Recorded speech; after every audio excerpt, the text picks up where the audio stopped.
ஓ முருகா போற்றி. கந்தசஷ்டி விரதத்தோட 39ஆம் நாள் இன்னைக்கு நல்லபடியாக காலையில் முருகருக்கு பூஜை பண்ணி முடிச்சாச்சு. முருகருக்கு இன்னைக்கு மல்லிப்பூ தான் சாத்தியிருக்கேன். பார்க்கவே ரொம்ப அழகாக இருக்கார். எப்பவும் போல் நெய் விட்டு தீபம் ஏற்றியாச்சு. விநாயகர்கிட்ட இருந்து முதல்ல பூஜையை ஸ்டார்ட் பண்ணியாச்சு. இன்றைக்கி பிரசாதம் பார்த்திங்கன்னா கற்கண்டு தான் வச்சுருக்கேன்.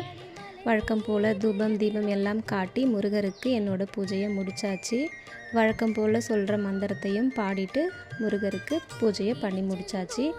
அதே மாதிரி பார்த்திங்கன்னா விபூதி நம்ம எடுத்து வைக்கும் போது ஒரு மந்திரத்தை சொல்லி வச்சிங்கன்னா ரொம்ப விசேஷம். அது என்ன மந்திரம்னு பார்த்திங்கன்னா, வந்த வினையும் வருகின்ற வல்வினையும் கந்தன் என்று சொல்ல கலங்கிடுமே செந்தில் நகர் சேவகா என்று திருநீர் அணிவார்க்கு மேவ வாராதே வினை.